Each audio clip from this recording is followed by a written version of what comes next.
But I'm glad to report that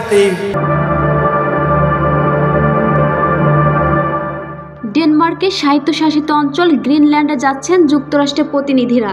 এ তালিকায় রয়েছেন মার্কিন সেকেন্ড লেডি অর্থাৎ ভাইস প্রেসিডেন্টের স্ত্রী উষা ভ্যান্স। তাছাড়া চলতি সপ্তাহে গ্রিনল্যান্ডে যাচ্ছেন যুক্তরাষ্ট্রের জাতীয় নিরাপত্তা উপদেষ্টা মাইক ওল্টাজ। এই অবস্থায় মার্কিন প্রেসিডেন্ট ডোনাল্ড ট্রাম্পের গ্রিনল্যান্ড দখল করার পরিকল্পনা আবারও আলোচনায় এসেছে। খোদ গ্রিনল্যান্ডের প্রধানমন্ত্রী মিউটবি এগেদে বিষয়টি নিয়ে শঙ্কা প্রকাশ করেছেন।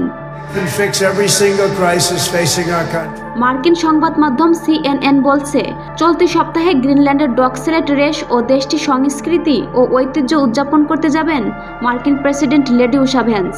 এর পরপরই গ্রিনল্যান্ডে যাবেন মার্কিন জাতীয় নিরাপত্তা উপদেষ্টা মাইক ওল্টাজ। হোয়াইট হাউসের পক্ষ থেকে দেওয়া বিবৃতিতে এসব জানানো হয়েছে। এসব নিয়েই উদ্বেগ প্রকাশ করেছেন গ্রিনল্যান্ডের প্রধানমন্ত্রী মিউটবি এগেদে। যুক্তরাষ্ট্রের এ ধরনের কার্যক্রম অত্যন্ত আক্রমণাত্মক বলে উল্লেখ করেন তিনি।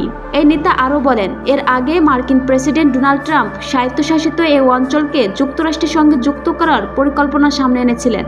রোববার 23 মার্চ গ্রিনল্যান্ডের সংবাদ মাধ্যম শারমিৎসিয়াকে দেওয়া সাক্ষাৎকারে গ্রিনল্যান্ডের প্রধানমন্ত্রী বলেন, আমাদের এখানে যুক্তরাষ্ট্রের জাতীয় নিরাপত্তা উপদেষ্টার কাজ কি? আমাদের উপর ক্ষমতা দেখানোই তার একমাত্র উদ্দেশ্য। গ্রিনল্যান্ডে তার উপস্থিতি নিঃসন্দেহে ট্রাম্পের পরিকল্পনার প্রতি মার্কিন নাগরিকদের সমর্থন আরও বাড়াবে। গত বছরের 22 ডিসেম্বর নিজের সামাজিক যোগাযোগ মাধ্যম সোশ্যাল ট্রুথ সোশ্যালে বিশ্বের সবচেয়ে বড় এই দ্বীপ কিনে নেওয়ার আগ্রহ প্রকাশ করেন ট্রাম্প।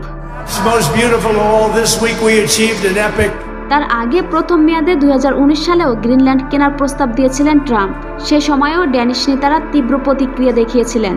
তবেই ট্রাম্প প্রথম মার্কিন প্রেসিডেন্ট নন যিনি গ্রিনল্যান্ড কেনার প্রস্তাব দিয়েছেন। এই ধারণাটি প্রথম উত্থাপিত হয় 1860-এর দশকে প্রেসিডেন্ট অ্যান্ড্রু জনসনের সময়। 1867 সালে জনসন যখন আলাস্কা কেনেন তখন তিনি গ্রিনল্যান্ড কেনার বিষয়ে বিবেচনা করছিলেন। আবার দ্বিতীয় বিশ্বযুদ্ধ শেষে প্রেসিডেন্ট ট্রুম্যানের প্রশাসন দ্বীপটি কিনতে ডেনমার্ককে $10 কোটি দেওয়ার প্রস্তাব দিয়েছিলেন। গ্রিনল্যান্ড ডেনমার্কের স্বায়ত্তশাসিত অঞ্চল, যুক্তরাষ্ট্রের জন্য কৌশলগতভাবে গুরুত্বপূর্ণ। এই দ্বীপটির অবস্থান উত্তর আমেরিকা থেকে ইউরোপে যাওয়ার সবচেয়ে সংক্ষিপ্ততম জলপথে। দ্বীপটিতে যুক্তরাষ্ট্রের মহাকাশ প্রকল্পের বিশাল সব স্থাপনা রয়েছে। তাছাড়া মূল্যবান বিভিন্ন পদার্থের খনি রয়েছে এখানে।